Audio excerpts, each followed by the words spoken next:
stop. Doing it on about an hour and 15 minutes, and I'll be in Missoula.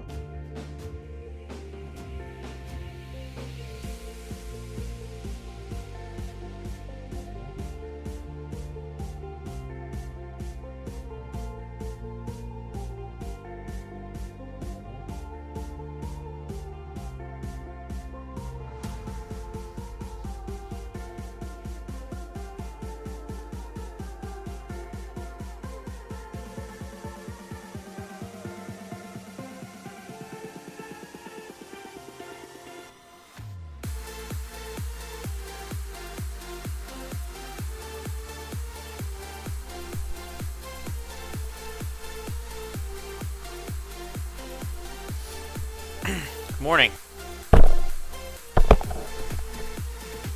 Good morning, good morning, good morning, everybody.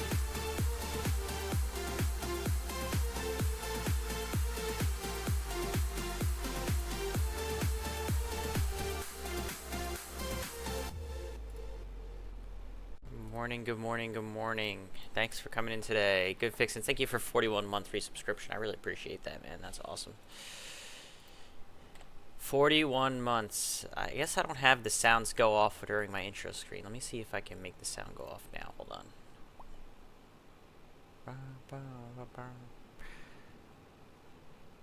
Is nothing... Are we not going to work this morning? Cloudbot? Chatbot? Anything? Hello? Good morning? Hi? Seriously?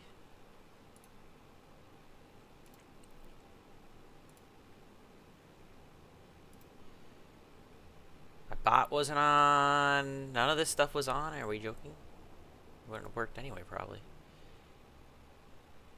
What the heck?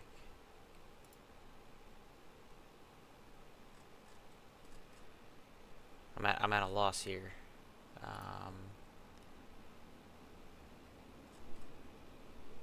Alrighty. Let's see. That should work. Come fly with me, let's fly, let's There we fly go. away.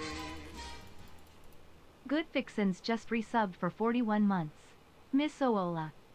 Missoula. The bot kind of spit that one out, huh?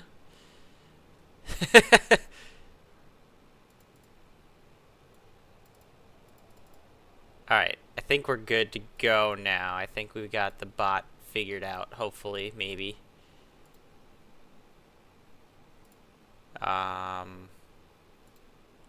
Alright. Missoula. Missoula. We're going to Missoula, chat. That's the plan. If we take a look over here, I'm going to depart out of Bozeman, and I'm going to follow whatever road this is. I think it's, what is it, I-90, I guess? Looks If like it's anyone's I-90. leaving from Bowington Field, the weather, the clouds have gone up higher than are being reported, at least on Microsoft.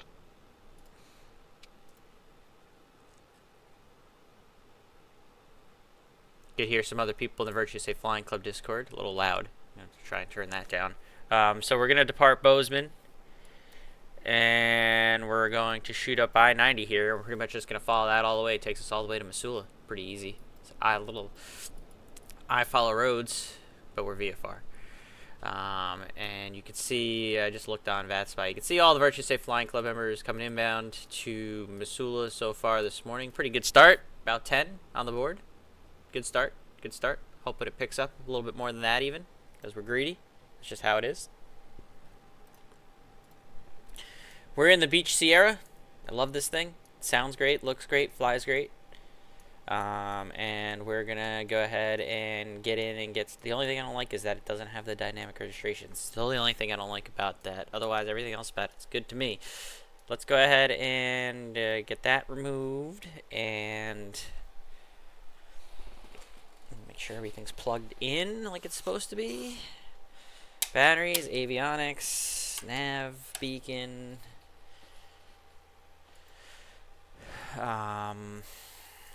Probably gonna need to turn this guy on.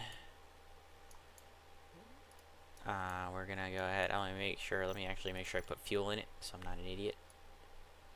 Gonna need plenty of gasolina. All right, so we got fuel in it. That's good. Let's get the Garmin's to load up, please. Alright, we'll go ahead and do the fuel boost pump on. And we'll open this guy up. We'll clear prop. Clear prop, buddy.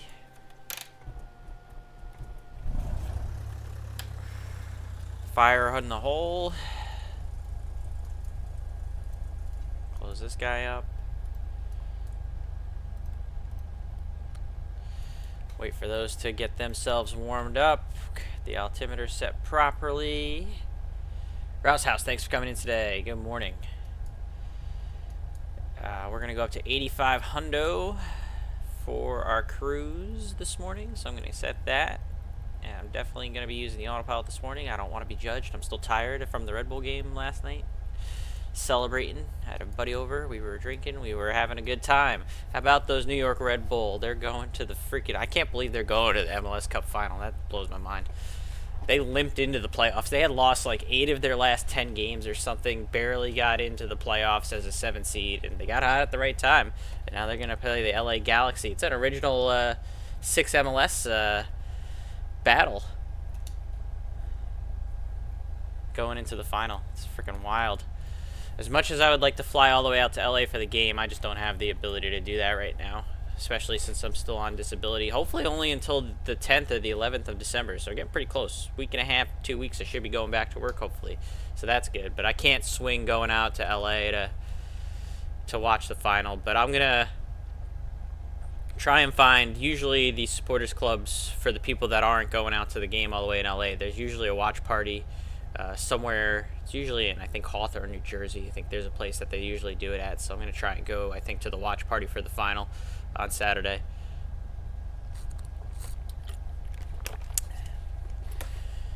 Because I can't justify flying all the way out to LA and back just for the final. Charlotte fan. Oh, I'm sorry. Yeah, I can't believe the Red Bull have... I really, truly did not expect them to be able to pull this off, but why not, I guess. Why not us, is what they keep saying. And they've made it all the way to the final. LA is definitely going to be the most difficult team.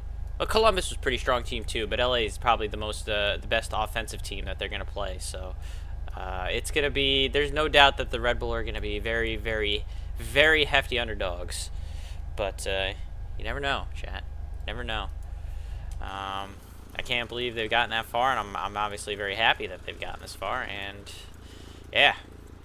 Anyways, let's focus up now and do some. I'm still, I'm wearing the jersey and everything this morning. Anyways, I don't have my. When I'm on disability, I don't have my benefits. I can't just go and. I can't go non-rev. I think I'm only allowed to like non-rev if I have like a doctor appointment pertaining to my disability.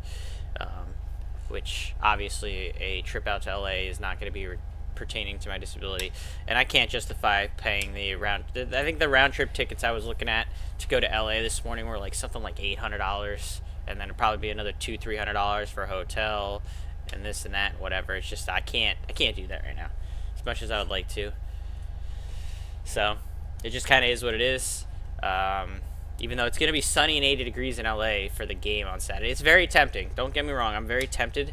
I still haven't 100% ruled it out and just being like, YOLO and just do it. But I think more likely what's going to happen is that I'm going to go to, like I said, the supporters club for the people that aren't going and flying out to LA. They usually do a watch party somewhere in, there's a restaurant, I think, somewhere in like Hawthorne, New Jersey that they usually go out to.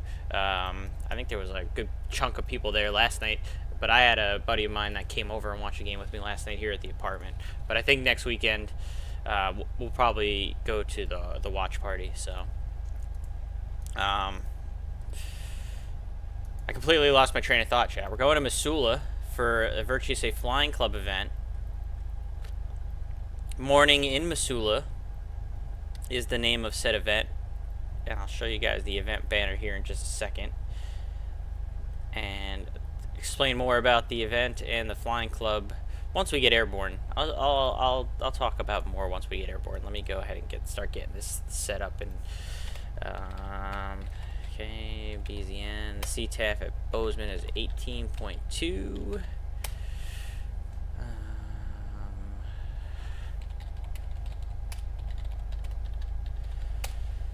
doing some stuff off screen on here, setting my frequencies. I got 18.2 in the primary for the CTAF. I got 121.5 and a little guard action monitoring on COM2. MSFS2020, thanks for coming in today. Good to see you, my friend. Alright, we going to Bozeman, or going from Bozeman to Missoula. Let me pull up a taxiway diagram here. Bozeman, this is a controlled field, but there is no ATC currently online. That's why we're on CTAF. 12 and 30 runway. The wind is calm. I get my choice. It's probably easier for me to take off of runway 30 and go and follow the highway straight up that way. So that's what we're gonna do. So I'm gonna go ahead and release the parking brake. I'm going to turn my taxi lights on, and I'm going to start moving.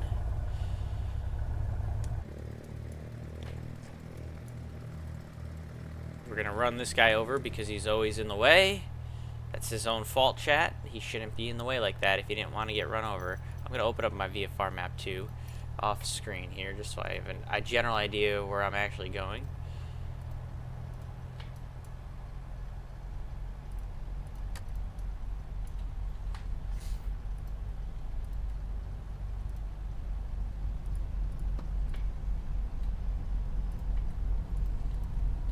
So we're gonna taxi to runway 30. We'll depart, and we're pretty much just going to depart westbound, and we're going to follow that I-90 that's going to take us all the way to Missoula. It's just a I follow road kind of morning.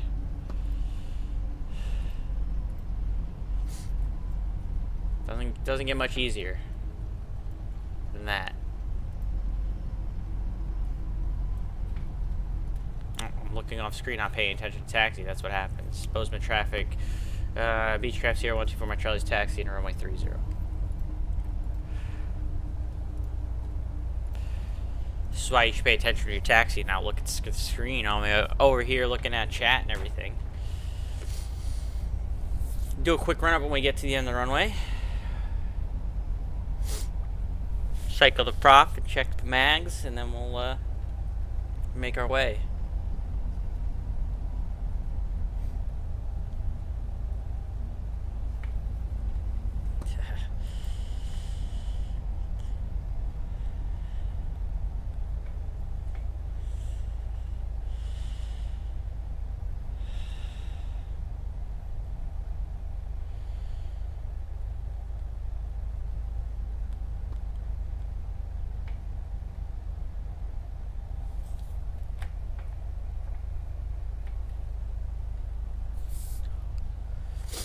Alright, stop right here, do a quick run up, nice and quick, nobody else on the field, so it's not like we're blocking anyone here.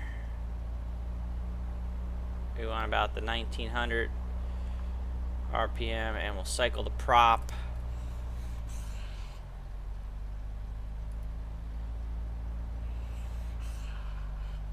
A couple times.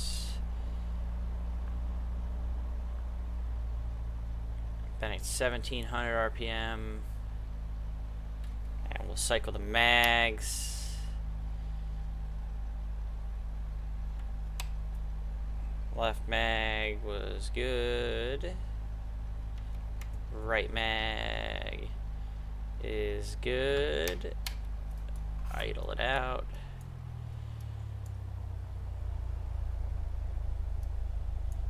I think we're good to go. Let's make our way to Missoula, chat. Bozeman traffic, Beechcraft Sierra 124 my Charlie, departing off runway 30 to the west, following I-90. Bozeman.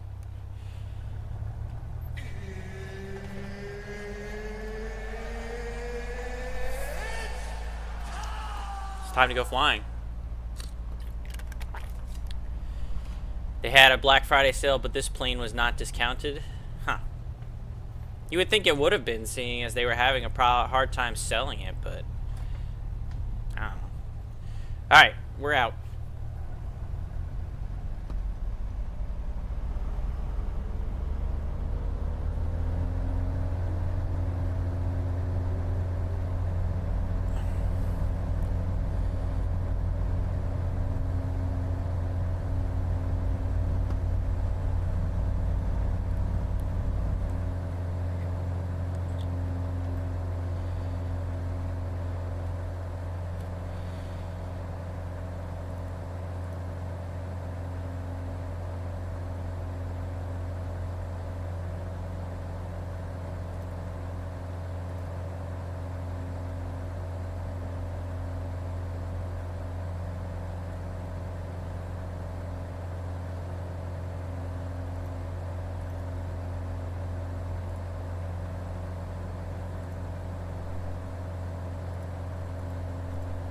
The Learjet was 40% off. That's a pretty good deal. Melvin Leroy, thanks for coming in today. Good morning. Good morning. Love seeing all the familiar faces here this morning. On the way to Missoula. We just took off out of Bozeman. And we're going to follow I-90. I believe it's right there off our left-hand side. Yeah, right off the left here. We're just going to follow I-90. And that's going to be our path to Missoula. Takes us all the way. Makes life nice and easy for us.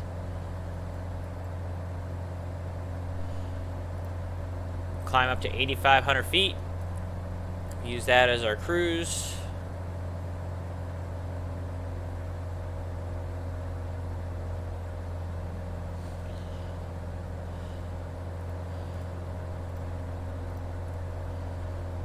A little I-follow road action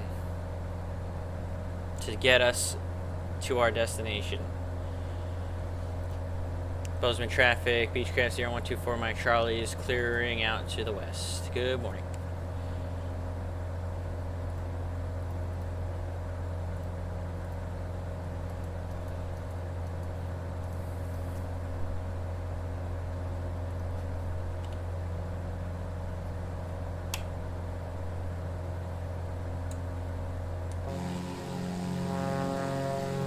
Listen to the sounds. I love the sounds on this one. I really do. Good sounds to start the morning.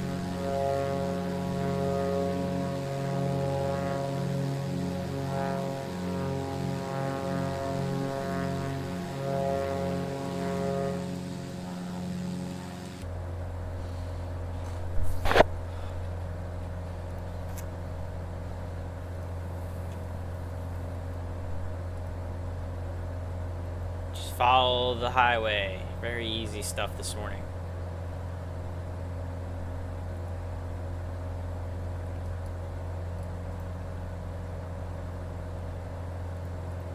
I see Brant is in the air. You can see a whole heck of a whole slew of Virtue Safe Flying Club members in the air. I see Brant just took off out of McCall. We got a few others. Had a handful, looks like a little group over here that took off out of Kalispell. Got one out of, I'm not even going to try to pronounce what that airport is. And Pasco Tri-Cities for Johnny. So you can see a nice little contingency for the Flying Club. Again, this event goes from 9 a.m. Eastern until 11 a.m. Eastern, so still another hour and a half. But we usually keep the tenants open until about noon. Comanche was not happy about the cold weather this morning. I bet it was not. Nice little cold start to start the morning with the Comanche. I'm sure it took a little bit of doing to get that thing started. Gotta be cold out there in Montana. Oh, I imagine it is quite cold. I think it is -2. Yep, -2 in Missoula. It was -6 just now when I took off here out of Bozeman. So yeah, definitely cold. No doubt about that.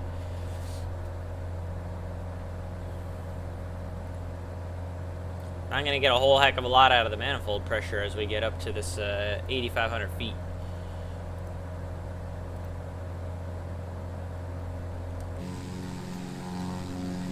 Follow the road. Take us all the way.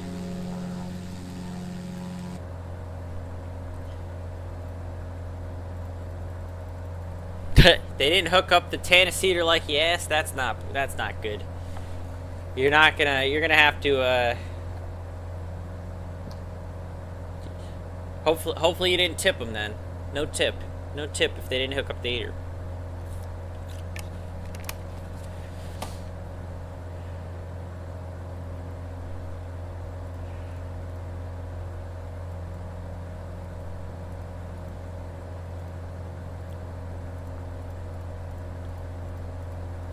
Slowly climbing up to our 8,500 feet.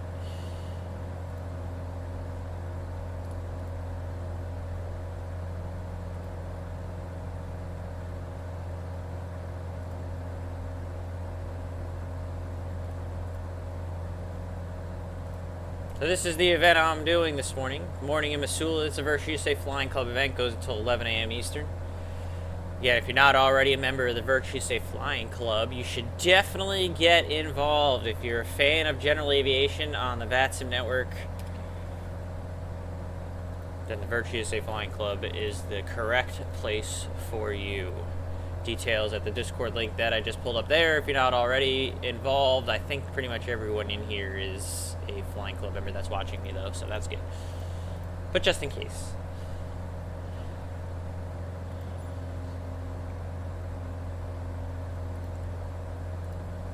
We're going to get to our cruise altitude here.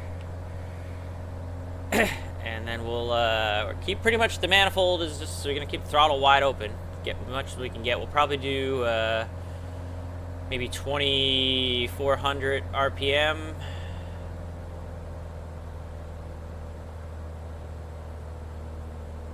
And we'll get the mixture leaned out here as good as we can.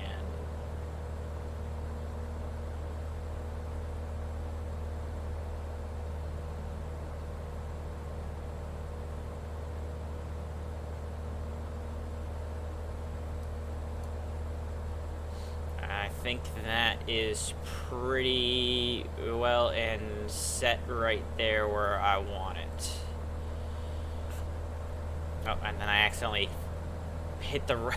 accidentally just jolted my freaking throttle quadrant the way I didn't want to screw it all up. So let's try and get it fixed again. Good job, Mike.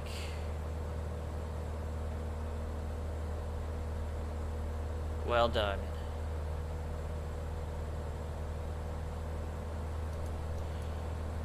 That should be where we want it. About 11 gallons an hour, that's not bad. It's a pretty good burn.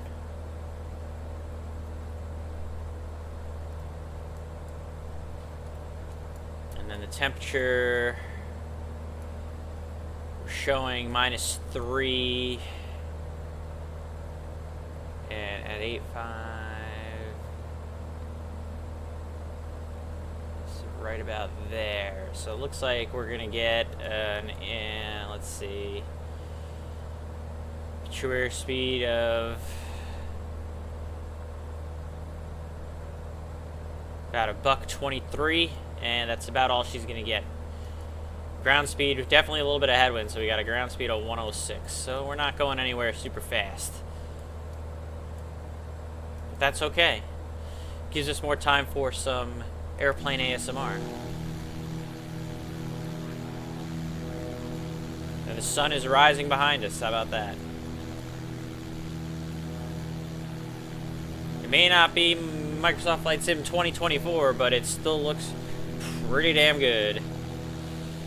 Ugh.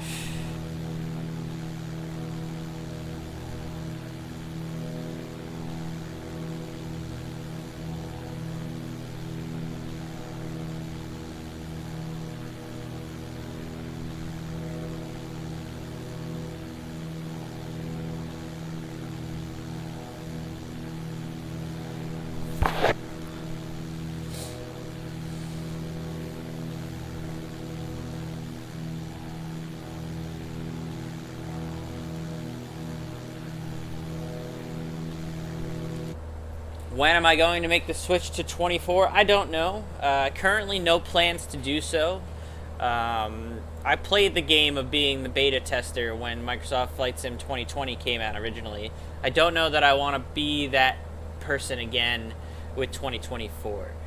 So, I mean, I'll get it eventually once it kind of gets stabilized and, you know, everything kind of gets in the right position and all that. But for now, I don't see a reason to get it. I also don't have enough room on my computer even to get it. I actually finally did, you know, Black Friday sales and all. I bought a 1 terabyte external SSD because I was able to find one for like a decent one, like a Samsung one for like 75 bucks. 1 terabyte external SSD.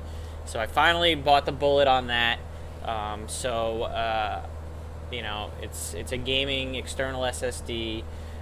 So that will certainly kind of help move that forward. The proposition of me, you know, going and getting Microsoft 2024 down the road, since I don't have any space left on the computer the way I have it currently. But I'm also not in any particular rush to get the game right now. I kind of want to let everything get sorted out and settled before before I go out, because I do think they really did, you know, they kind of boxed themselves into a corner saying, oh, it's Microsoft Flight Sim 2024, so they had to get it out in 2024, kind of similar to how they called it Microsoft Flight Sim 2020 and they had to get it out in 2020, and I think it was a little bit rushed. They obviously had the issues that they had on day one.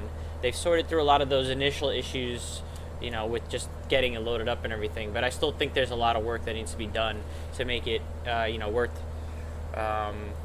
their while. So, I mean, it is what it is. Like I said, I don't even have the space on my computer for it right now as it stands.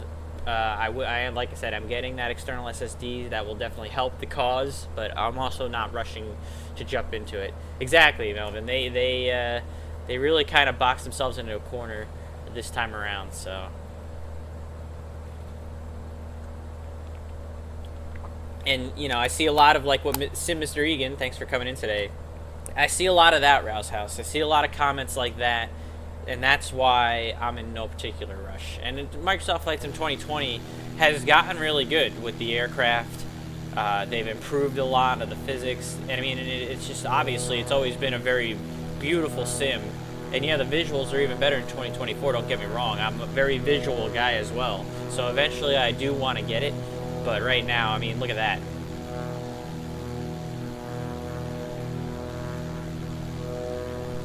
That ain't bad at all.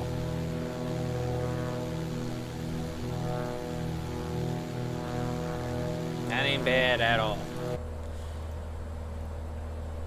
I'm going to give you guys a wing view here in just a second.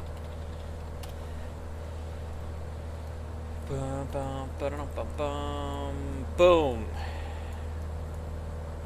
Yeah, it's pretty good.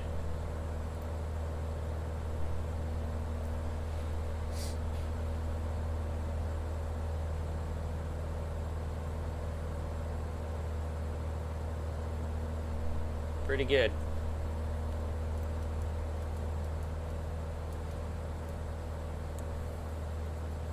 You need to make pretty careful that I'm staying fairly close to the highway as I'm following up, because there are some mountain ranges that get pretty high on either side as I'm coming through some of the valleys here going up to Missoula. So we're going to make sure I pay at least some decent amount of attention to staying over I-90 here on the way up. And now that I know that I'm in a good spot, we can go ahead and get more of the visual and sound ASMR.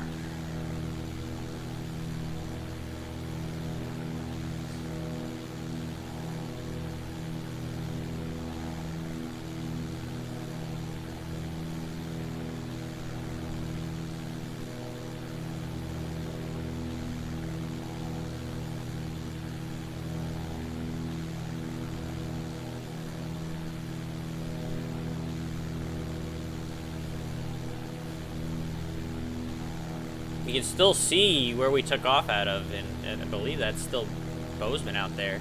We haven't really gotten that far. That's okay.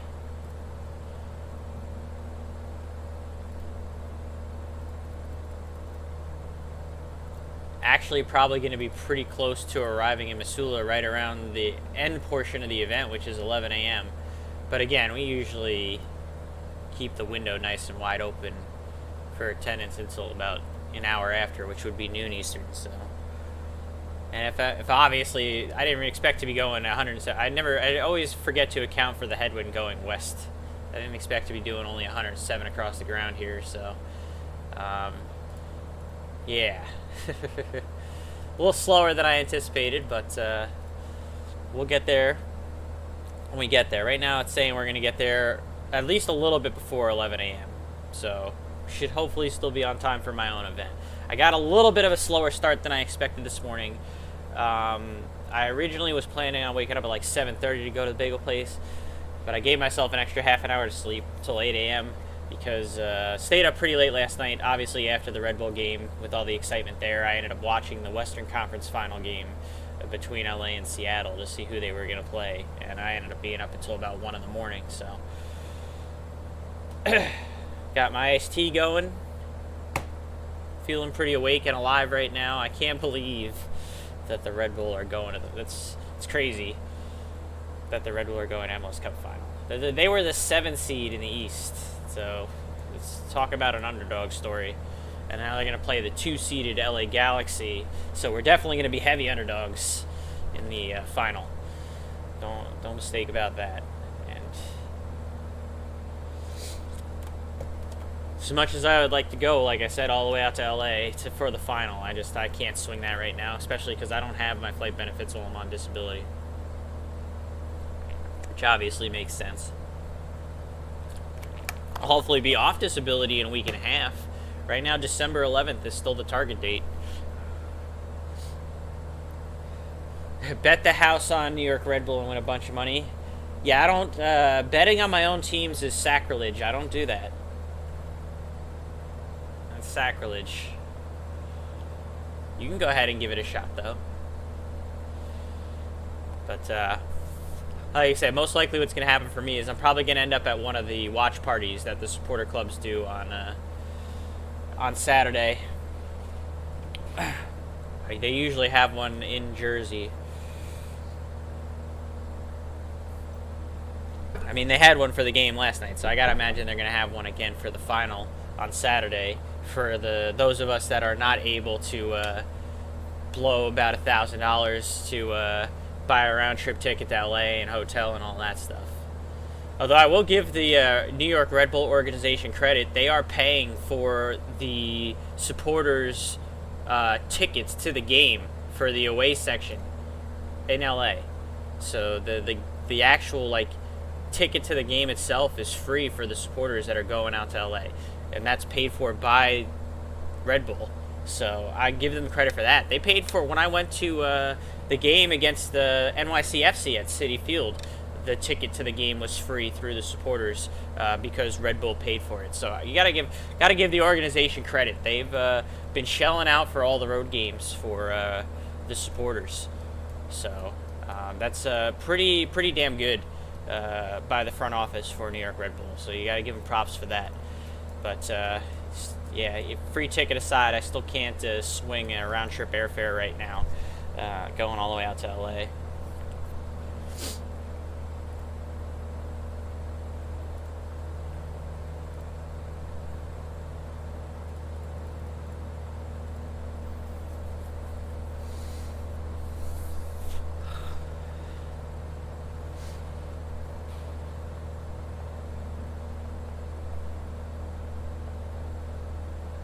Yeah, it's a nice gesture no matter which way you look at it, especially because, we're the supporters. We're the supporter club, and that's, these are the ones that they're giving, the tickets to. There's perks to being a supporter for your team when in MLS. I pay $35 a year to be a member of ESC, which is the Empire Supporters Club for Red Bull, and every year I get a scarf. Every year I only have to pay like $30 a ticket for the South Ward, and you get all the benefits like this where the team organization is paying for your road tickets to all the playoff games. Pretty good perks. So no reason to not be a member of your supporters club for whatever MLS team that you're a part of, because you usually get your money's worth by doing so.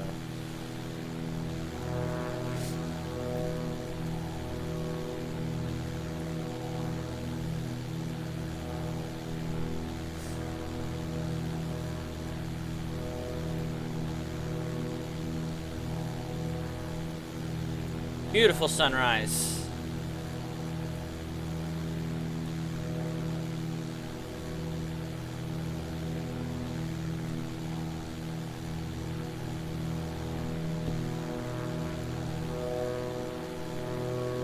I think I'm gonna have to take a little screenshot, chat, so bear with me because it's gonna look like I'm paused for a moment.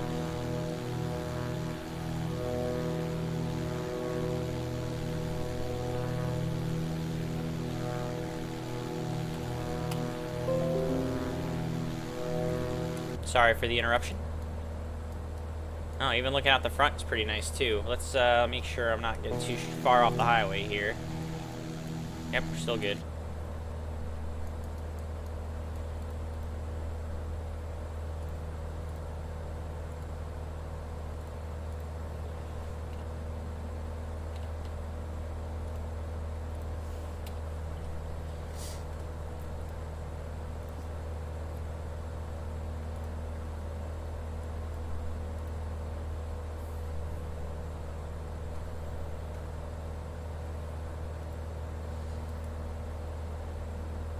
think it would be probably a good time to switch the fuel tanks, so we're going to go ahead and do that.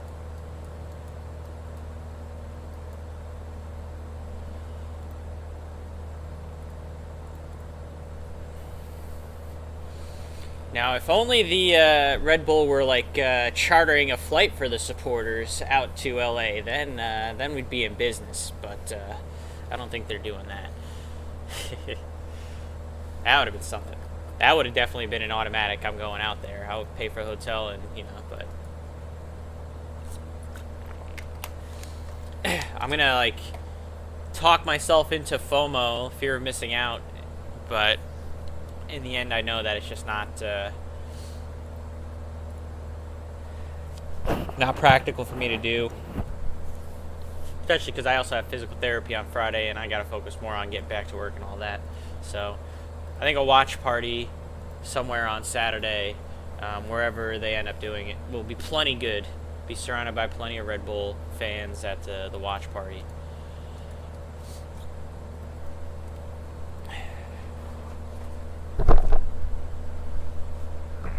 Three Forks traffic. Skyhawk 129 Alpha Papa at the ramp, taxiing to runway 21 for a right crosswind departure. Three Forks. Sounds like someone is about to depart out of Great Forks. I'm on 22.8 as I'm cruising, so my CTAF must be 22.8 at Great Forks. I think that's Michael Stein, one of the admin of the flying club. M. Stein, I think that's who making that call there, if I am listening to the registration correctly. It's getting prettier and prettier as the sun's getting up here, Chad. This is looking mighty nice. Look at that with the mountains and everything. It's getting pretty nice up here. Take it all in.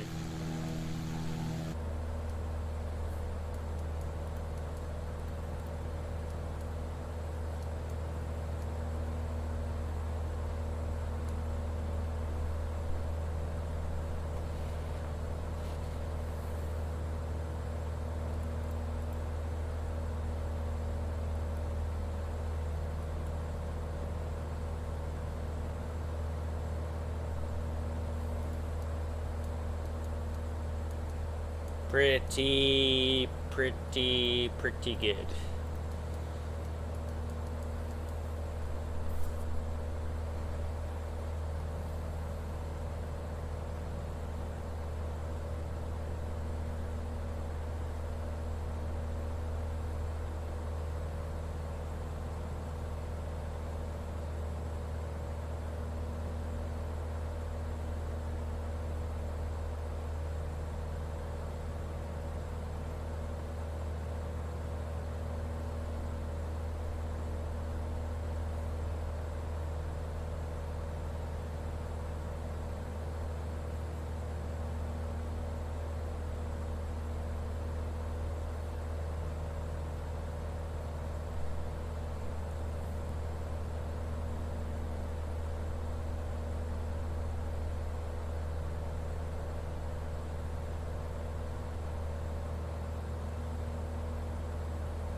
Keep following the old highway here.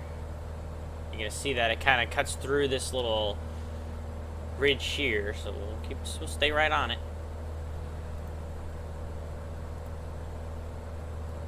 We're gonna go over Butte, Montana, or I like to call it Butte, B-U-T-T-E, but I'll just call it Butte, Montana, because I'm a child. We'll be going over Butte here pretty soon.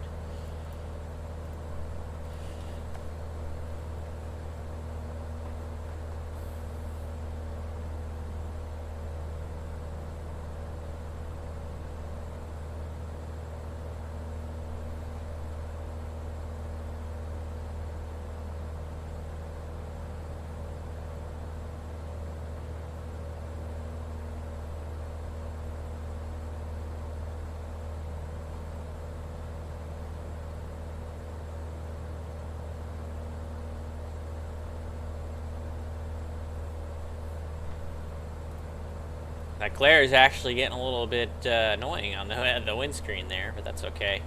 We know we're going the right way. We could go ahead and go right back to the wing view.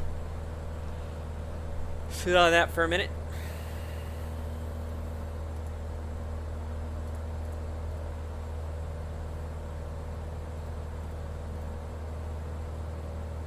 Report traffic, Cessna 129 Alpha Papa taking runway 21 for crossing departure. Report.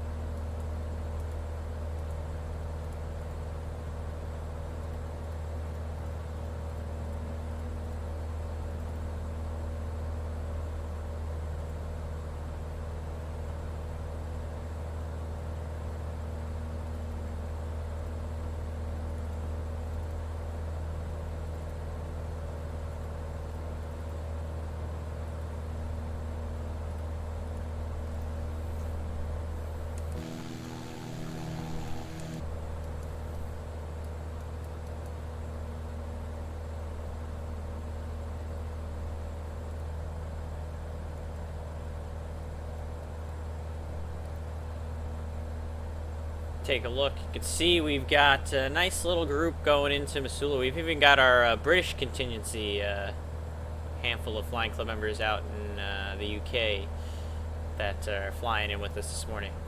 They've got a nice appropriately timed event so that they could join us. They're on a nice little group there, but you can see all the arrivals for the flying club members spread out on their way into Missoula this morning.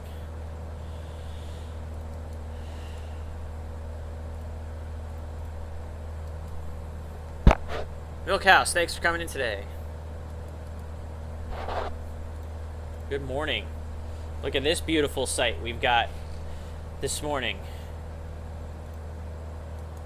Report traffic, Cirrus 129 Alpha Papa departing the area to the northwest. Report. It's a pretty good view this morning, I would say. Up in the mountains of Montana. We're doing a little I follow road action, following I-90 all the way from Bozeman to Missoula. So far, so good.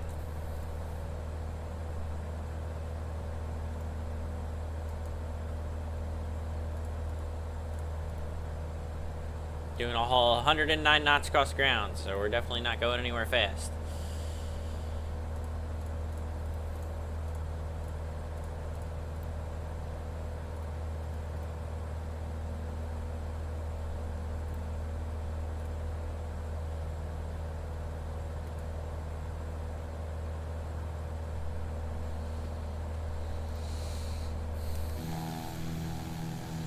We're going to be coming up over Butte on the other side of this mountain range here pretty soon, or Butte if you want to be a child like me.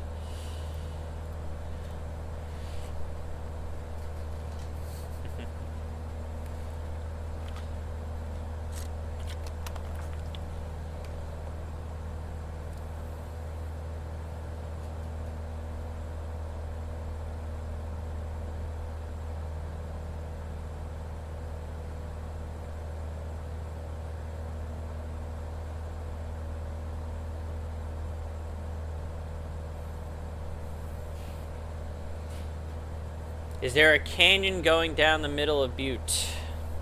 I think I know where that one's going, Mr. Egan. Depends on which butt are we talking about.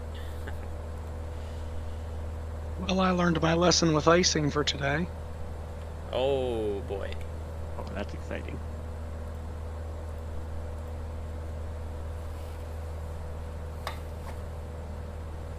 Let's just say that Kept it in the air, but I certainly got lost in the mountains trying to zigzag and figure out why my engine didn't have any power. I definitely have been making, or I should say that my butte, my personal butte, my butt has been working hard since Thanksgiving. It's a little bit too much information probably, chat, but that's okay.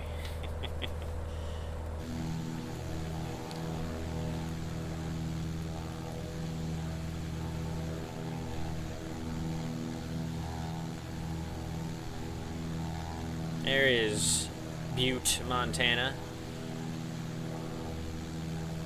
Coming up on the other side of this ridge as we continue to follow I-90 up to Missoula and look at the sunrise.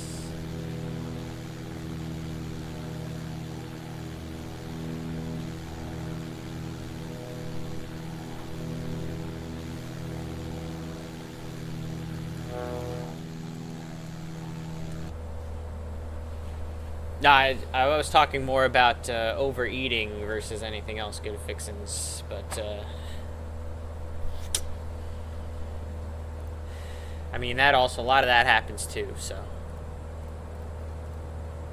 think there's the Butte Mooney Airport right there.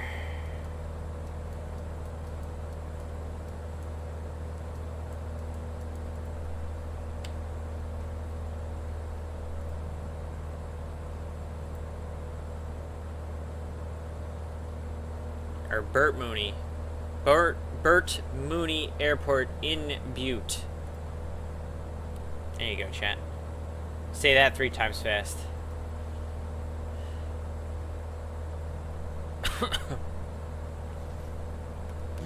So the highway kind of curves now along this ridge and starts going up over this way, so we want to again make sure that we're following the highway up.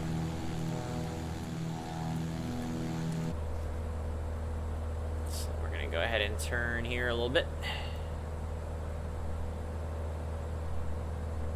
And then we gotta be careful because it shoots off. There's another highway that goes to the north, but we gotta keep going west. There is a part where eventually it turns north, but for now we're going west. Looks like there's an airplane on the ground over there.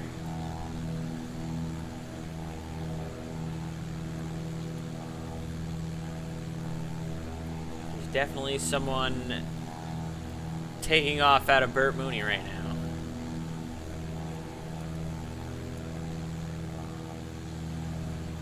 Safe bet that it's a Virtuous Safe Flying Club member. Take a look at VATSIM in a second.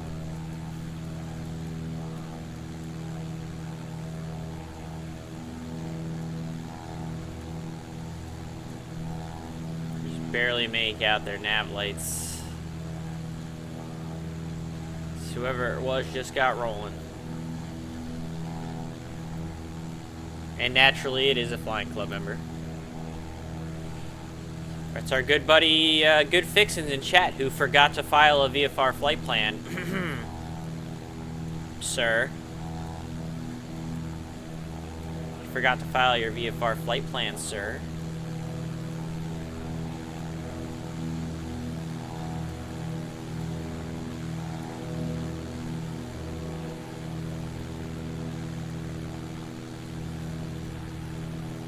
Worry about that when you get to cruise.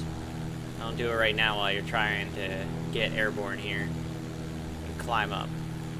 Ah, that's pretty cool. You're able to see him pretty much all the way.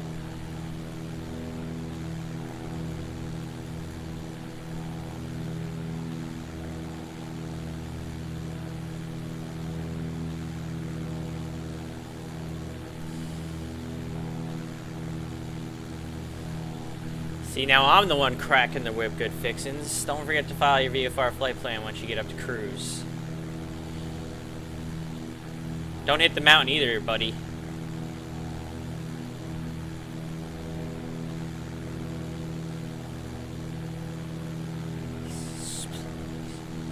From my angle, it looks like you're playing it fast and loose with the mountain there. Be careful. There's a... Oh. Microsoft Flight Sim didn't do the best job with this one.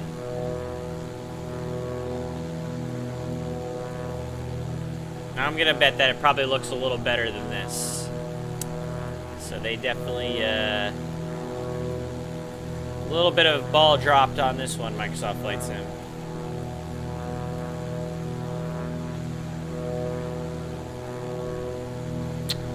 Definitely gonna look better than that if I had to guess in real life. But you kind of get the idea. Being followed now. Anyways, look at that, right out front. Beautiful. Continuing on.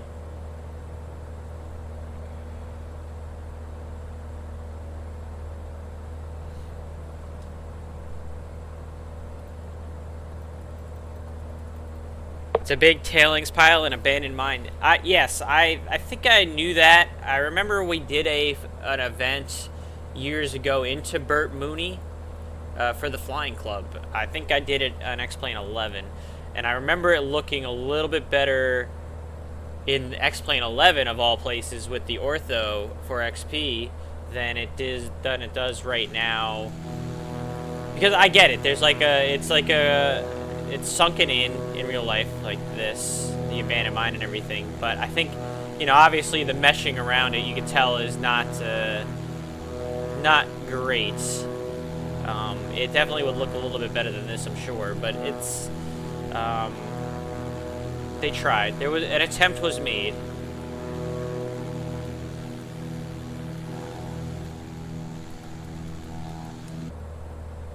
But I do remember us doing a flying club event years ago into Burt Mooney, and I remember it's actually surprisingly looking better with the ortho for XP when we went in.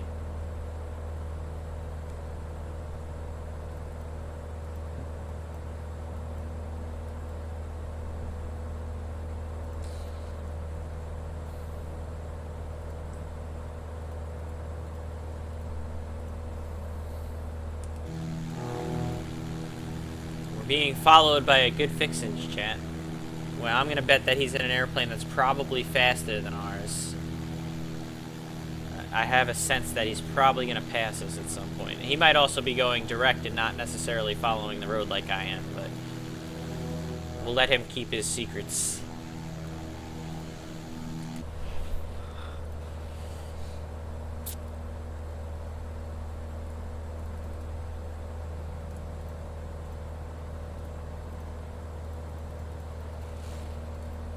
Dylan1496, hello. Thanks for coming in today.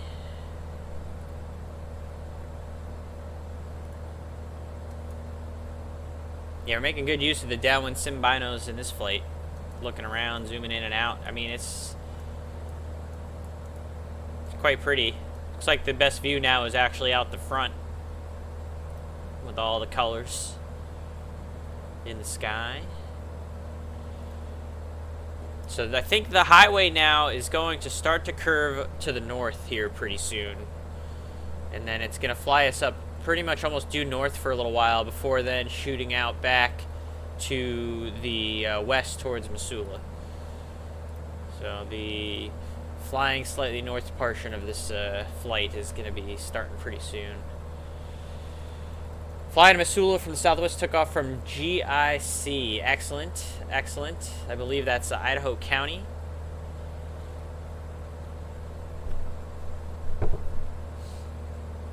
Yeah, we got a nice solid group of Virtuous A Flying Club members flying in this morning.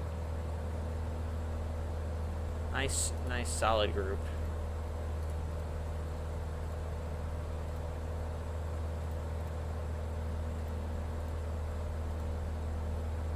I think, Sim Mr. Egan, you're going to have to check your, the flight plan that you filed, because I think you accidentally filed Santa Monica SMO instead of Missoula MSO. So you might want to double check that, Mr. Egan.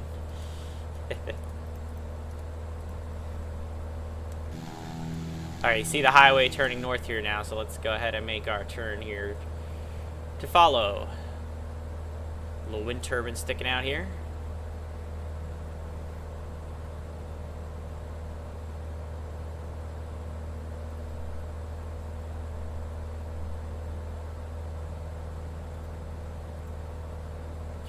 All right, good. He filed his flight plan, chat. We're proud of him. So you're in the Comanche, it looks like. So you're probably gonna pass me at some point, because you're gonna be just a bit faster than I am, I imagine, in the Comanche versus the Sierra.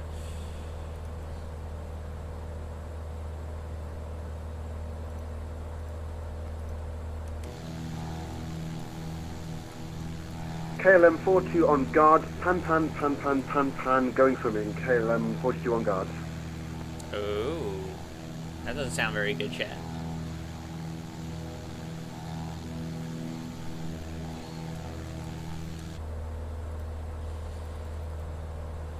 My condolences, Cessna 129 Alpha Papa. That was definitely a pan on guard. I mean, that's kind of what guard is for. Roger, condolences acknowledged, KLM42. It's getting a little VATSIM-y. That's okay. It just keeps getting better and better, this view, though. Come on.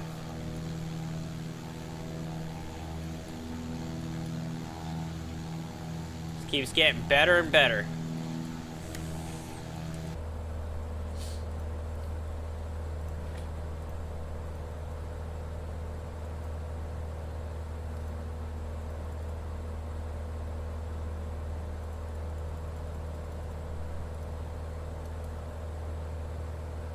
I mean, in uncontrolled airspace, I mean, all bets are off, seeing as it's uncontrolled. But having guard obviously allows for more of that kind of simulation milkhouse.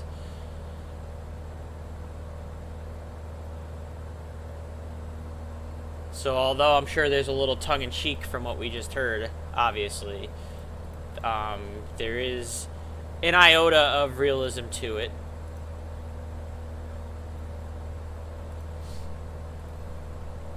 And I think having guard available is a good thing now, to add to that realism. When I've been controlling, I've been able to kind of use guard to go and get aircraft that maybe need to be on my frequency that aren't, instead of sending a contact me even. I think VATSIM is doing a lot of good things in regards to improving the realism little bits at a time. And obviously, I mean, the network as a whole is just exponentially so much better than it was even 5-6 years ago. Between, you know, audio for VATSIM, the velocity update, the improvements to the code of conduct, the real world CTAF, adding the guard frequency now. It's just all that. It's all good things, especially when it comes to general aviation, which is obviously what I focus on, what the Virtue Safe Flying Club as a whole focuses on. It's all been improvements that have really helped in regards to that. And that's good, because general aviation was always something that was very much lacking in VATSIM in its earlier stages. And I could go and give you, I mean, we have time. I've got 35 minutes here. I could give you guys the history lesson on, you know, the origins of the Virtue Safe Flying Club. We can go, the idea came from something that used to be called the New York Flying Club. And I'm talking, this is back in like 2010, 2011. There was actually a club called the New York Flying Club. It was run by a guy by the name of Dave Aceta. And it was kind of centered around NYARTCC, obviously being called the New York Flying Club. But it was a general aviation club that did a lot of general aviation flying around on the VATSIM network, mostly around NYARTC, mostly in the New York area, so Long Island and, you know, Hudson Valley and all that. And that was great for me at the time, because I was still a student at Farmingdale doing my flight training, working towards my private pilot license, and so on and so on. You know, while I was still the early days of VATSIM, I should say the earlier days of VATSIM, because VATSIM goes way even before 2010, obviously. But that New York Flying Club kind of disappeared, I think around like 2013, 2014. I think Dave couldn't really run it anymore, and it kind of just went by the wayside. And then for a period of time, even after I had finished college, I didn't really have a computer anymore that could run flight sim. So I was almost exclusively just doing ATC on VATSIM for a while. And eventually it got to the point, you know, once I kind of settled into my flying career, where I was like, all right, we need to get general aviation back going. Other side of the highway at my 3 o'clock. Where are you? Are you high or low? Hey. See, this is the issue with MSFS sometimes. You can see an aircraft that's a little bit further away, but one that's like right close on you, sometimes you can't see.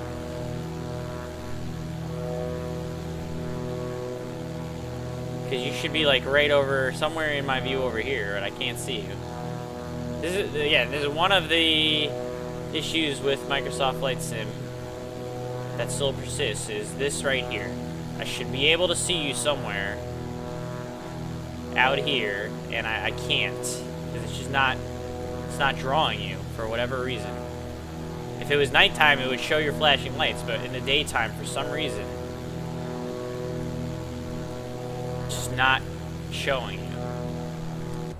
Don't particularly know why or how, but yeah. Unfortunately. Alright, guys, I'm out. Have a good one. Have a good morning. Have a good one. Yeah, and that's the thing. It is something. Obviously, it's a VATSIM related thing, but it's still annoying that it's an issue in this particular sim, whether it's a pure vPilot issue or if it's a sim issue. It's still frustrating all the same, but yeah, I can't find you. You should obviously be visible, but I'm just not able to see you.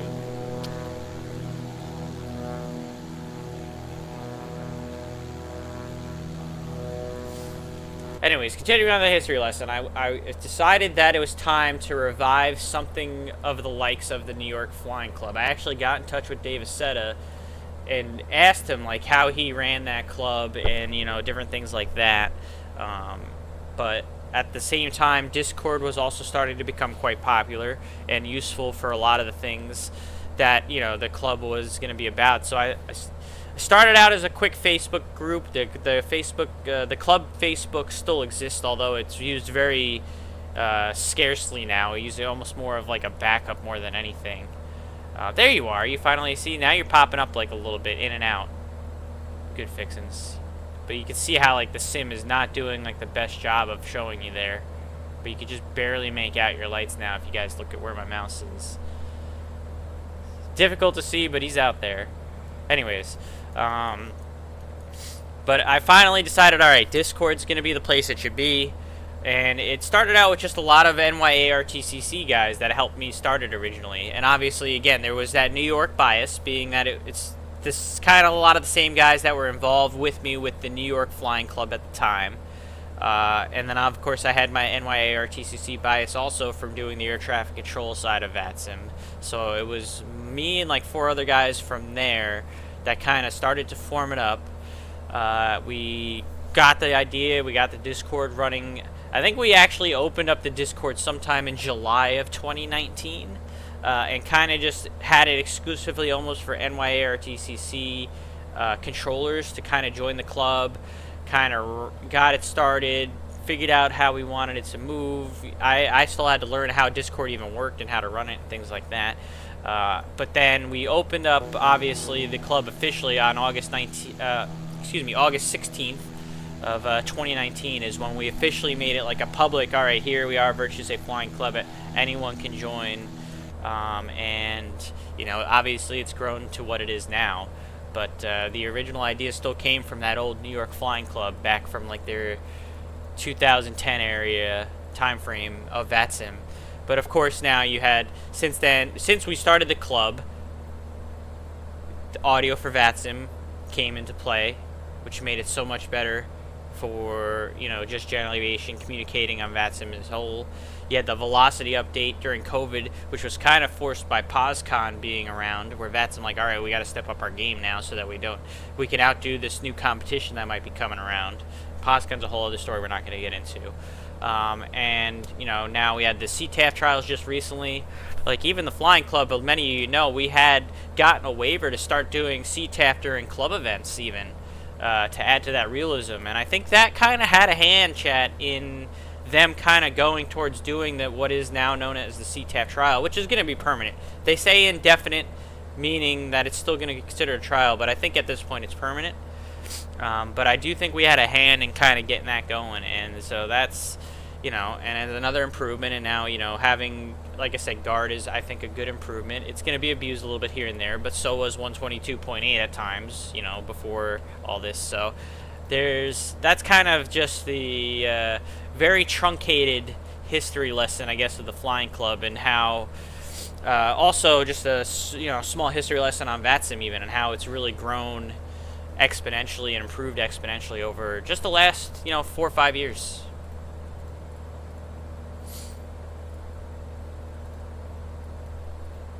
The highway curves to the left here, and this is where we're gonna start going towards like our final westbound push towards Missoula now.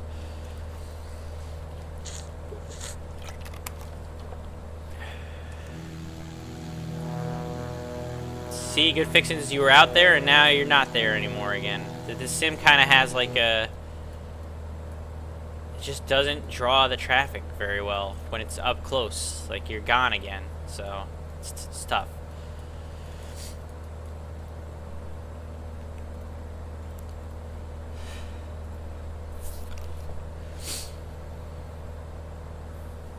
Yeah, and that was the hope, when I first started the club. I wanted... there was a really significant lack of general aviation on VATSIM. It was noticeable. The network was predominantly built for, the commercial airline flying. That was the original intent of the network, was to simulate more or less that. And I don't think it was by design. It's kind of just how it is what it is. But the improvements that the network has made over time has made it more so that general aviation is readily available and easy to use. And the club's goal now is to take use of that technology and to encourage the general aviation flying on the network and it's just going to enhance the realism for everyone. Enhance the realism for pilots, because when you start flying, you don't just jump right into a jet for your flying career. I spent the first 800 and something hours of my flying career flying planes like a Piper Warrior, Piper Arrow, Grumman Cougar, Cessna 152, Cessna 172, things like that, before I ended up getting my first jet job. So it's important, I think, not only for the enthusiast side to add to the realism of VATSIM, but then there's going to be those that come on here that are maybe a little bit younger, or maybe not. It doesn't matter what age necessarily, but they're here and they think, all right, maybe I'll go and get my private pilot license. Maybe I want to make this into a career, kind of like how I was when I started doing VATSIM at 16. And I was like, all right, I want to become a commercial pilot. Started using the network, and you see where we are now. But and that's, when you start your aviation journey in real life, most of the time it's going to be in a plane like this. And that's why it's important that we continue to expand general aviation on the network, continue to encourage general aviation on the network, because it's realistic. It's where you're going to start. For someone that might be interested in becoming a pilot, this is where you're going to start. And having that aspect to the network is a good thing, and that's why the Virtually Safe Flying Club exists, to try and, again, promote general aviation. That's the main goal of the club.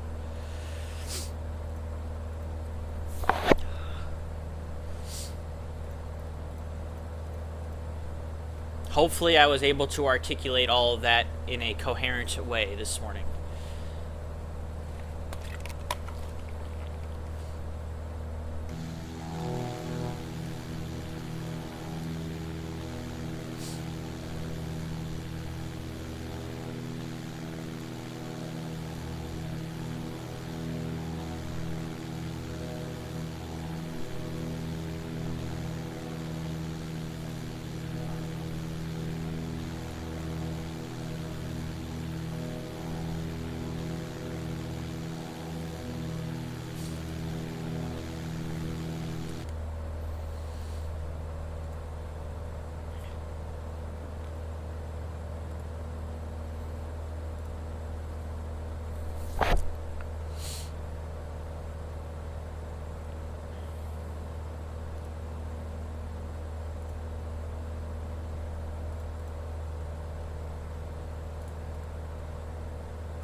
see the highway still along the ridge here, so we're still going in the right direction. We haven't gotten lost, which is good.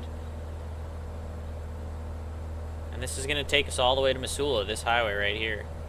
I-90, I believe it is.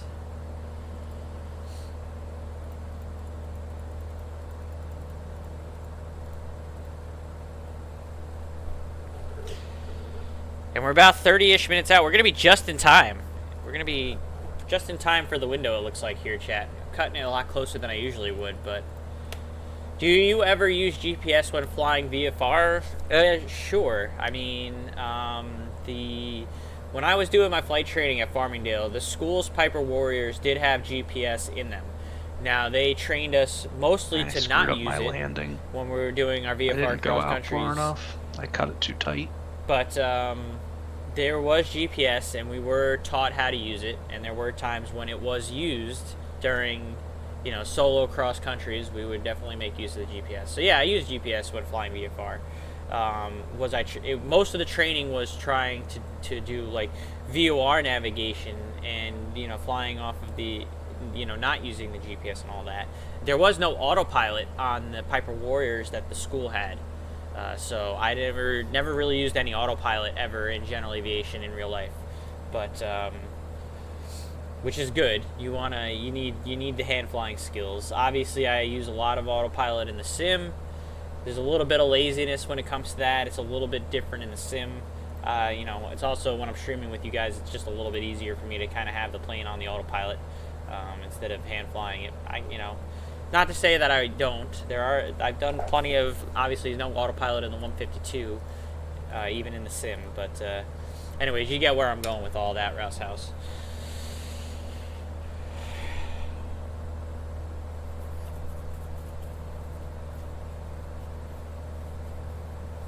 So I will say that, like I said, during my flight training at Farmingdale, it wasn't something that was used often.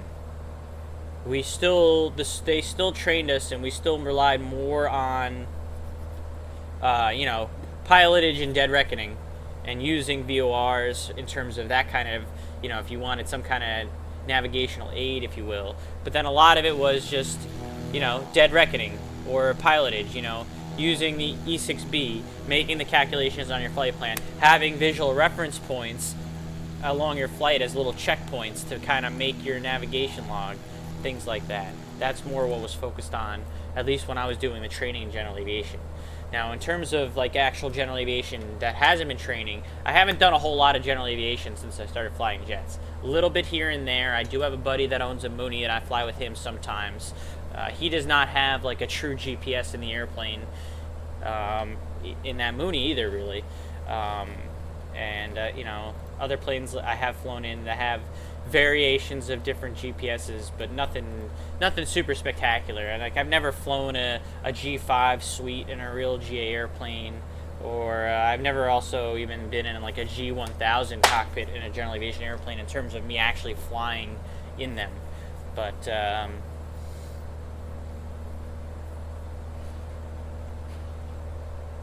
pretend the iPad and GPS does not exist. Exactly. But, you know, it depends. There's guys, of course, that are going to be out there that own their own plane, that have either a G1000 or have some forms of GPS that are built into the airplane that they fly, and they probably sometimes just use GPS. It's just easier that way, and it's more of convenience. Again, when I did most of my general aviation flying was for training purposes, and that's the difference there. You know, if I owned my own airplane, like a Beechcraft Sierra like this, that had autopilot and a GPS, I would be making use of that autopilot and that GPS on my own time, because it's just convenient, it's easy. So, if you want to look at it that way.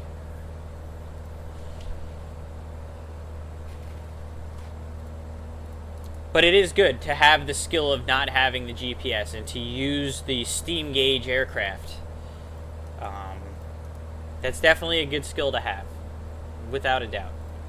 Especially if you are interested in becoming an actual, if you're looking to go and get a private pilot license at some point, you're going to be, you know, if it's not a plane, you know, if it's a plane that has steam gauges, you're going to be taught on those steam gauges.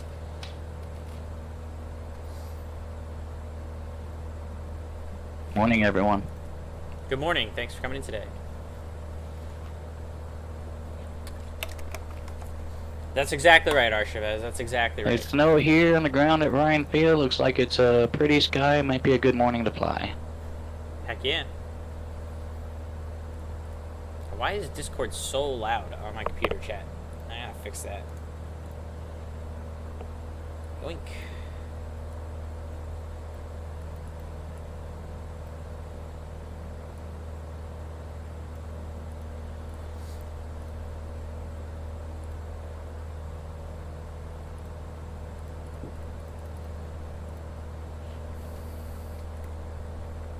Maybe there was some kind of update that made it louder. It just seems louder than it's ever been all of a sudden. What are we, about 47 miles? We still got 47 miles to go on this journey. Another 25-ish minutes. A lengthy flight, especially, you know, with a little headwind that's knocking our ground speed down a little bit. Although we're not really doing more than 125 knots on the true airspeed as it is anyway up at this altitude. Given this airplane all she's got, let me see if I go up to 2,500 RPM. Will that increase our speed here a little bit? Is that going to make any difference? We can give it maybe a little more juice as we get closer here. We've got plenty of fuel. Not worried about that. I do have to switch fuel tanks here in a little bit. And maybe it gave us a knot of extra ground speed. Didn't really do much for us. Still only burning 11 gallons per hour. It's pretty good.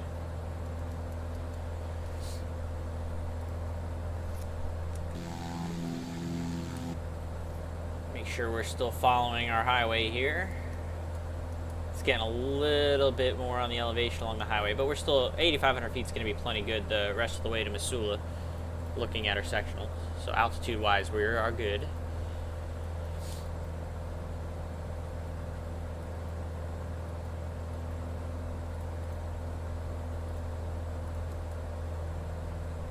Again, I know you're right here somewhere, Good Fixins, but the sim just isn't producing you for whatever reason.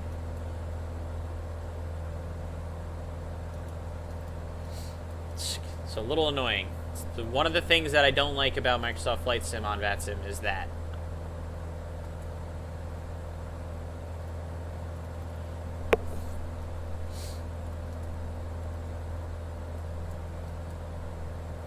Alright, Mr. Efficient in your arrow.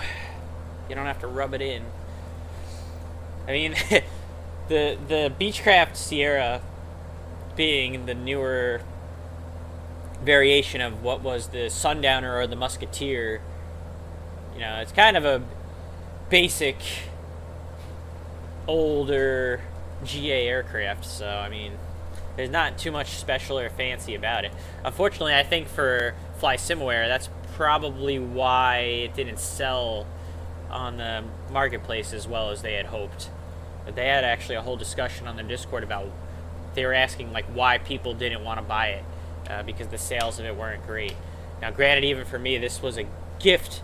This particular payware was gifted to me by my buddy Joe Pence, Jersey Aviator on Twitch, for those of you that know him. He gifted this to me. Otherwise, I don't know that I would have bought it outright. So,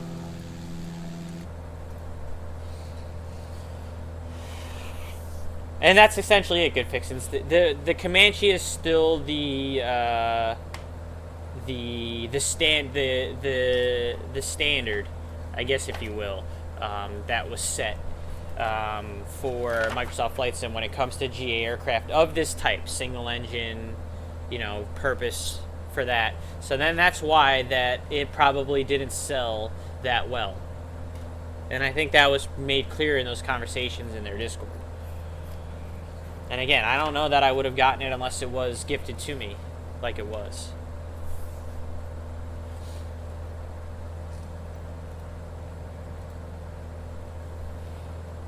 We are in December, chat. We got the last page of the old calendar here. It's crazy.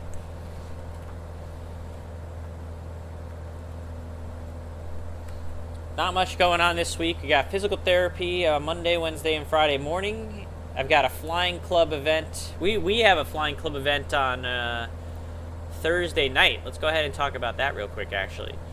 So Thursday night, we are kind of latching on to a Seattle ARTCC event. We're just going to fly in. Seattle's got a new PDX event that they're doing. They're also, I believe they are doing, and by they I mean Seattle ARTCC is doing a giveaway of I Blew Yonder Studios scenery of PDX for this event.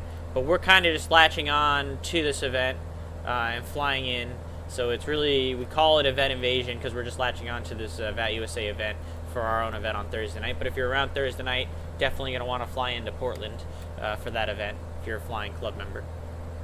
And then we have a few more events coming up in December after that. I know Zach is working on an event for the 13th of December. He doesn't have the details ready yet, so that's why it's not posted yet. I'm going to try and get him to get those up tonight, hopefully. Anyways, and then Friday night, there is a ZNY event, NYARTCC event. It's really kind of like a combined event for the F&O on Friday. It's the, what do they call it? You'd think I'd know the name because they do this event every year, and I can't ever remember the name. The Winter Howl F&O is maybe no. This isn't the event I'm thinking of, but again, it's the pretty much you got Boston, Indy, DC, New York, and Cleveland are all going to be a part of the F&O on Friday the 6th. I have signed up to control for that. I'm most likely going to either be inside of the Kennedy Tower cab or, doing New York approach for Kennedy. But I'll be doing something Kennedy related for that event on the 6th for NYA or TCC, and I'll most likely stream that too. And then Saturday on the calendar is for the Red Bull now, since they are on MLS Cup Final on Saturday. That's all. That whole day is just for the Red Bull. And like I said, I'm most likely going to be going to a watch. Let me go ahead and follow the road here before we lose track of what's going on in the airplane. I am most likely going to be going to a watch party that the Supporters Club will be hosting somewhere, likely in New Jersey, on Saturday for that Red Bull game. So, yeah.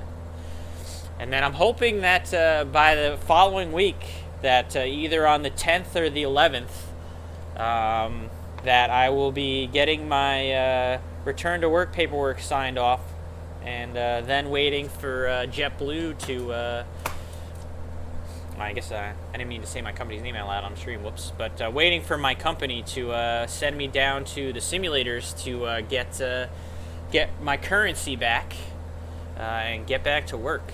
My butt needs to get back to work, chat. I need that money. And the neck's feeling pretty good. Little sore this morning.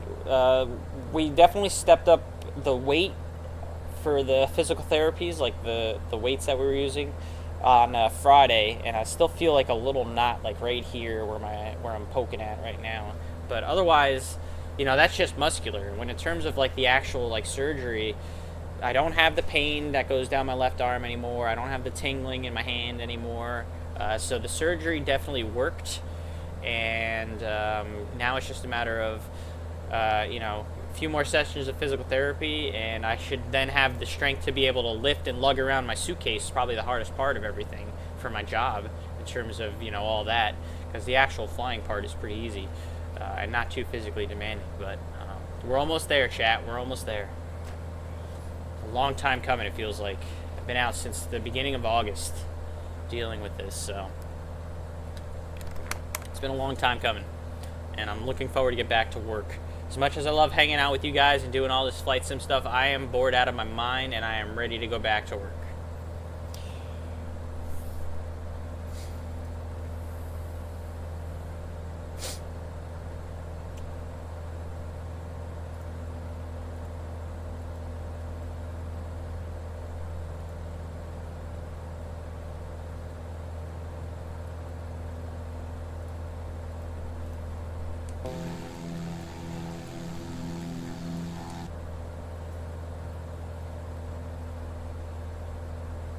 Oh, see, and now you can see good fixings out in front of us again, just barely. You can just barely, tinily see his little light pixels right near where my mouse is, chat. So again, this sim is so weird when it comes to that stuff. It really is.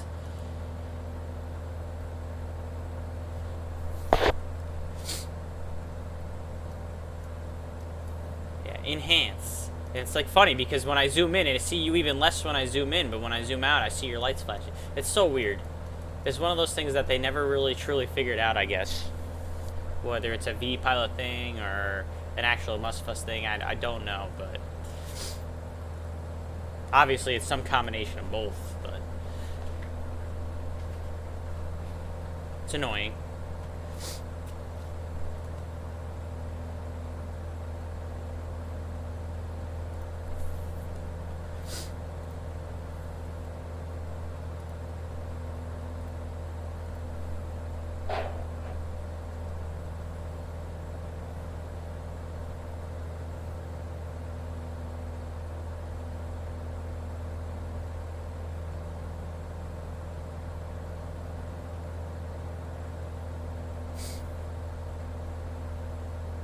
Guess we should start tuning into the old, I was hoping we were going to have ATC at Missoula. I know we had a flying club member that said they might get onto the tower, but that never materialized, unfortunately. So it looks like we're going to have to go and use the old CTAF frequency for Missoula, which is 18.4. So I'm going to go ahead and put 18.4, cheatsy doodle off the screen. Yeah, there was, someone in the club had said that they might get onto the tower at Missoula, but that never did materialize. And I had emailed Salt Lake about the event, but I get it. It's, you know, it's, they're on Mountain Time, and it's only 8:37 in the morning Mountain Time, so that's pretty difficult. You know, it's a tough ask to have someone wake up and control just for a flying club event like that. So I get it. I understand it. So we'll use the CTAF. Nice landing, very nice. The G's is a little weird though, 0.81 Gs. You want to try and get that closer to 1 G, but otherwise not bad.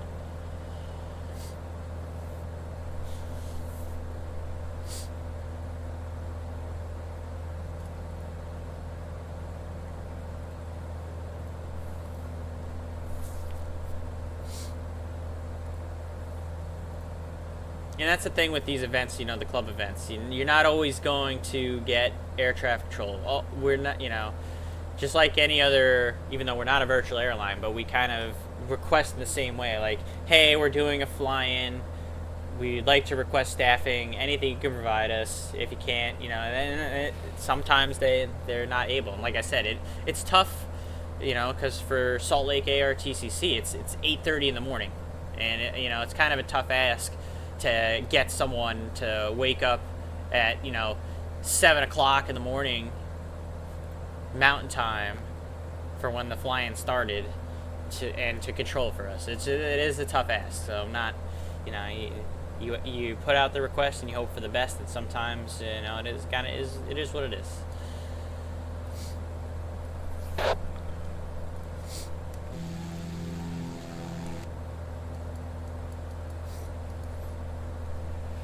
Now, if we were flying an event into NYARTCC and we had no ATC, I'd be a little pissed about that because I expect my NYARTCC boys to help me out.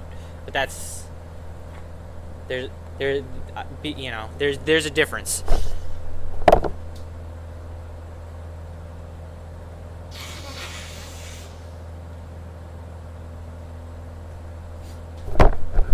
Had to blow my nose off screen, chat. Sorry. But yeah, there'd be a difference there for sure. We gotta think about. No, maybe not. Still 12 minutes. I don't have to think about a descent yet.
20 miles, chat. 20 miles.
Missoula traffic, Piper November 114 Whiskey Papa is 13 miles to the east, descending out of 8,500. We're going to enter a left base for runway 30, Missoula.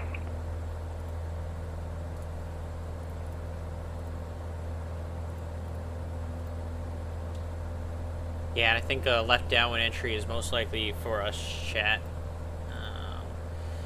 Let's see. The runway is 30. Kind of going that direction already.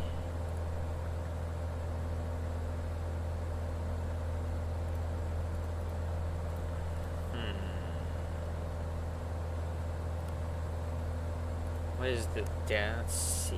Runway 30. It is left traffic.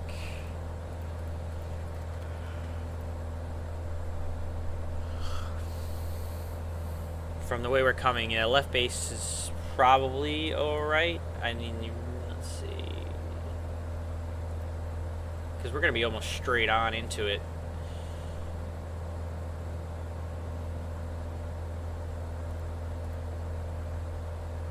Again, if it was towered, we'd probably just get a straight in, but we have to treat it as uncontrolled since there's no tower on. But we'll see when we get closer.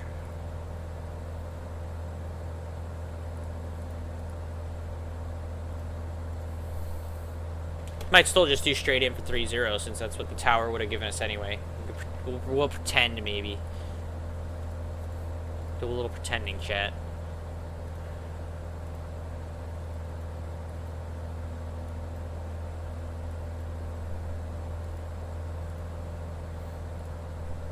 Field elevation is 3,200, so I do eventually have to start a descent. I think we're going to start our way down. We've got some altitude that we can lose here following the river. The road. Road and river, I guess. So I'm going to go down to, we'll start with 6,500 feet for now, and we'll see where that takes us. We'll definitely help us pick up a little airspeed as well. We're actually going to enter a right base for runway 30, Missoula.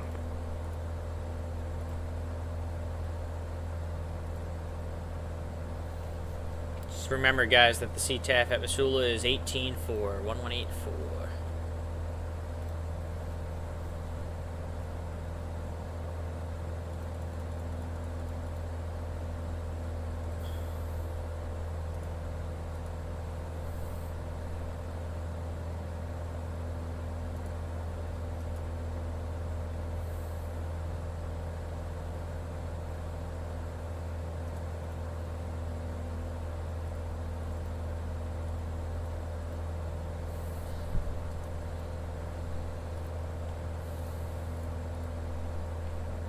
Nice little descent helps us pick up our airspeed here a little bit.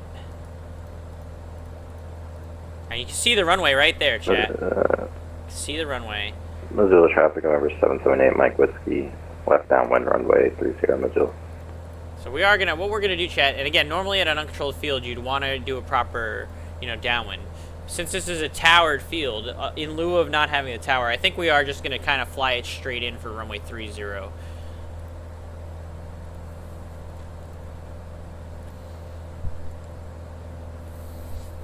Why not? Who's gonna tell us otherwise?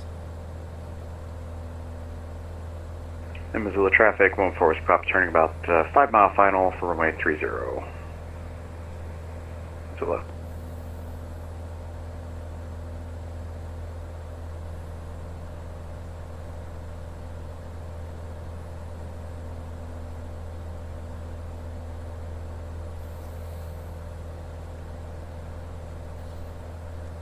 Missoula traffic, Beechcraft Sierra 124 Mike Charlie is about 10 miles to the east, gonna be straight in for runway 30, Missoula.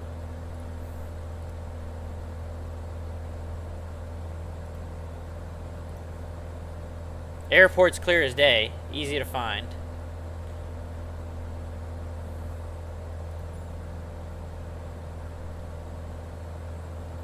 And we'll go straight in. Why not? Curve around this little bend here, and then we'll kind of line up to go a straight shot. And we're going to keep our descent going to 4,500 feet.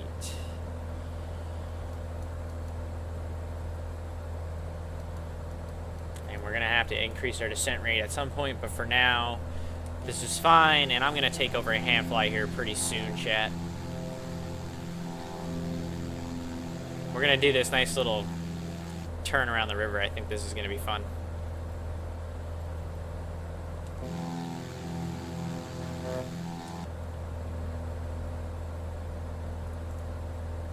Oh.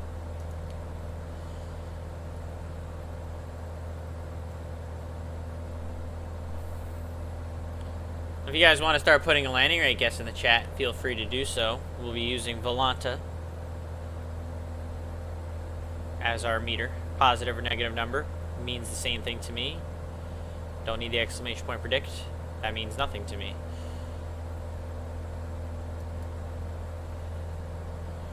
Alright, let's really start kind of getting the descent going here.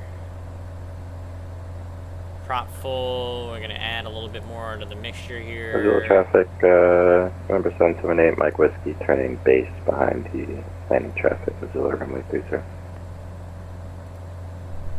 And Missoula traffic, we have you in sight making the base turn there. We'll follow behind you.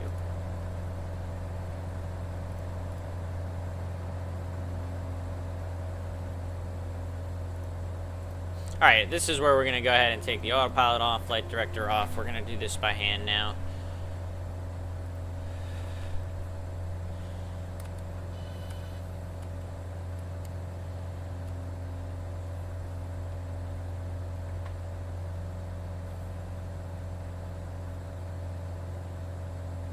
We're going to start to slow up a little bit. You can see that we're kind of gaining on this traffic that's in the base. We want to follow behind him, so I'm going to kind of just maneuver to get behind him, chat. That's why we're going to kind of S-turn our way in here. And go ahead and get your landing rate guesses into the chat. Missoula traffic, 114 Whiskey Papa clear of 30. Taxi the ramp, Missoula.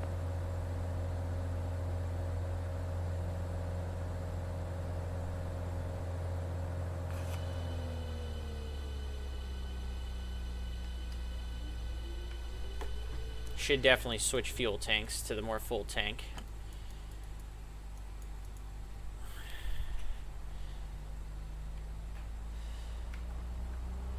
Alright, now that we've got ourselves nice and slowed up here, Missoula traffic, Beechcraft Sierra 124 Mike Charlie is on a 5 mile final for runway 30. We got the traffic ahead in sight, Missoula.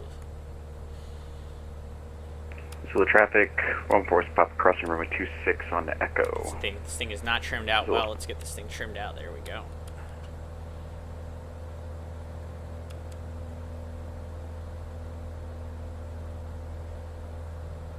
And Missoula traffic, 4 Whiskey Papa clear of all runways, Missoula.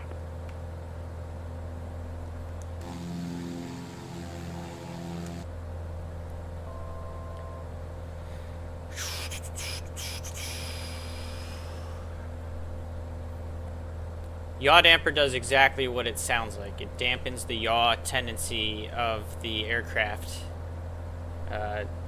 during turns and just at cruise. I wish I had a better way to explain it, but I don't know like the full true mechanics behind it. I'm more of just the fly the airplane, don't really know much about the details of that kind of system, but not gonna be the best one to educate you on the yaw damper there. Last call for the landing rate guesses, chat.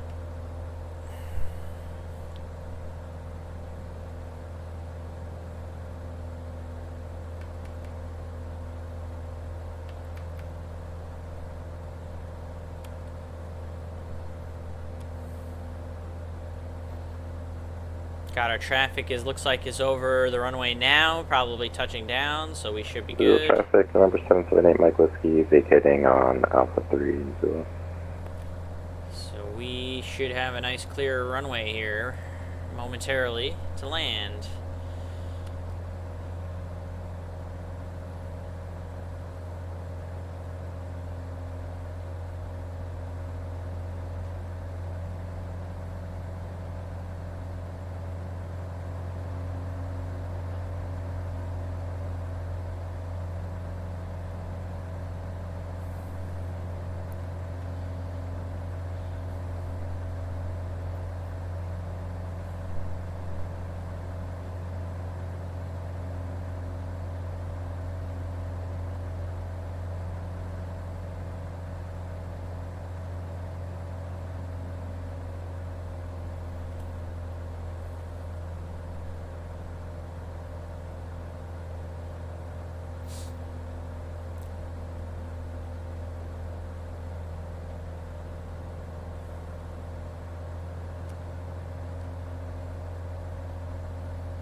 Not worried about the poppies anymore. We've got the runway made. Missoula traffic, November 72, Mike Echo type Seminole, about 10 miles, 12 miles to the north at 6,500 feet. We'll overfly the field and enter a left downwind for runway Not bad, not bad. 30, Missoula.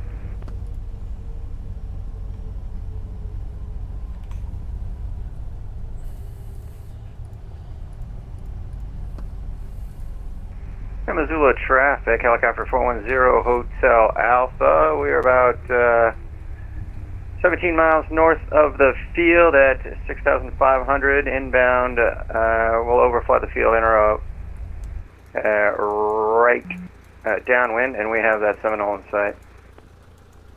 Missoula traffic, Beechcraft 0124, my Charlie is clear of runway 30.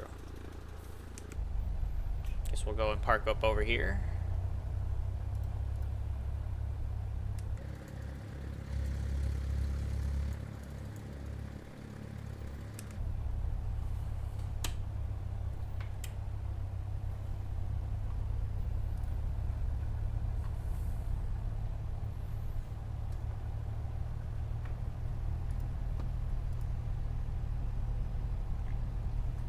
This is a free scenery on Flight Sim 2, I believe, that I have for Missoula.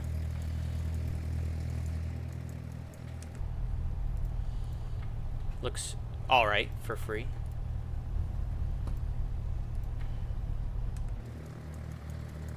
Come up into the FBO in here and find ourselves a nice parking spot.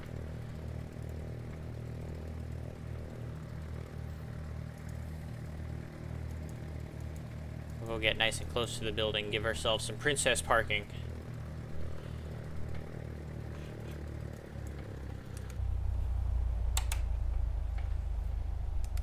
Stop line the line, guys, here.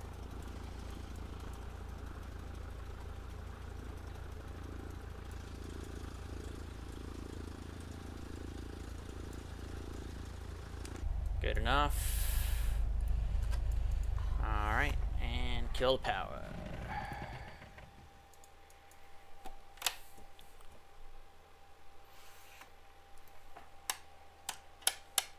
And shut her down. It's gonna be cold. We'll button up the airplane here in a second.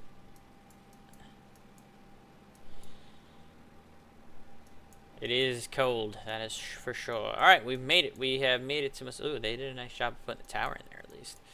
We have made it to Missoula, Montana. Welcome, welcome.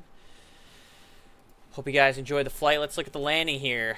My landing stats say that it was -84, 1G. Oh, we're sending that one to Kenny Monster Chat. He's gonna have a hard time beating that later. It's a pretty good one right there, chat. -84, 1G, just the way you want it to be. -84 is going to be closer to Dylan predicted 94. Arsha Brex predicted 70. You guys are both pretty close. Kenny does love a good challenge. I have landing competitions with challenges almost daily.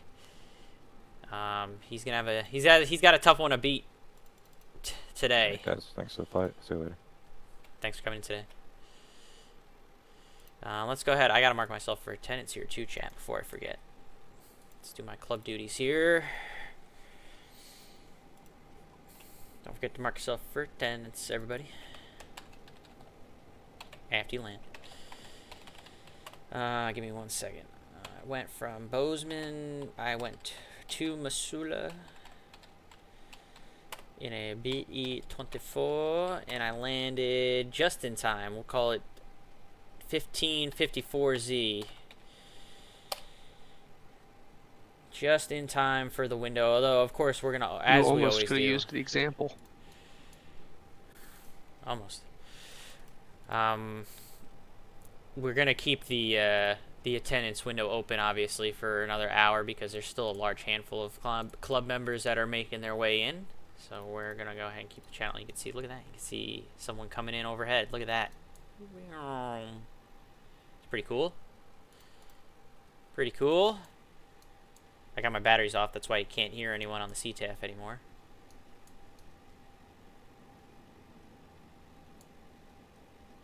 Someone making their way into the downwind for runway 30. Alright. Alright, let's button this thing up since it's cold out. We'll go ahead and chalk it, tie it down. We're going to put all the covers on to keep it nice and warm. Look at that. Look at all the covers. Keep it nice and warm and toasty in this cold weather. There you go. I wish it all said November 124 Mike Charlie on it, but, you know, that's... FlySimWare doesn't have the dynamic registration. I wish they did. Either way, still cool. Got it all bundled up. Keep it nice and warm while we enjoy our breakfast in Missoula. And that, my friends, is going to do it for my stream this morning. Thank you for stopping by, hanging out. Hope you guys enjoyed what you saw. We'll go ahead and raid... Let's see, where is Mr. Egan at? We might raid Mr. Egan. He's still up in the air, Have a good one, everybody. Take it easy. Oh, is Mr. Egan getting close to landing? Let's see.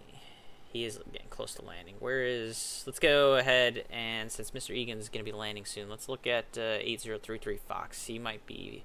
I think he's got a little bit more of a ways to go. So, yeah, let's go with him since he's got more of a ways to go. Mr. Egan, I'm sorry, I love you. Normally I would raid you, but since you're almost done... We'll go ahead and just give it so that the people in here can go and enjoy someone that's still got a little bit more ways to go coming down from the north, it looks like, to get into Missoula. And he's got a nice home-built cockpit, too. Can't go wrong there. So let's go ahead and get that raid going. Thank you guys for coming in today. I'm either going to stream again on Thursday night for a new PDX event. If not, then I will probably then stream on Friday for the NYARTCC event. Unless I get frisky and decide I'm going to fly out to LA. It's not 100% out of the card yet, although it's incredibly unlikely that I'm actually going to go fly out for that Red Bull game for the Cup final. I don't think I'm going to be able to swing it as much as I would love to, but you never know. But either Thursday or Friday probably is when you guys will see me next on stream. Till then, and go enjoy November 8033 Fox. I appreciate you guys stopping by. And good fixins.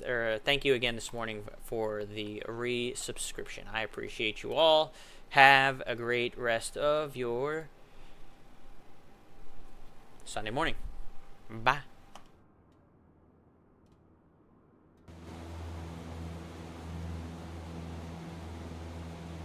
I'm considering a radar altimeter somewhere. I don't know where yet.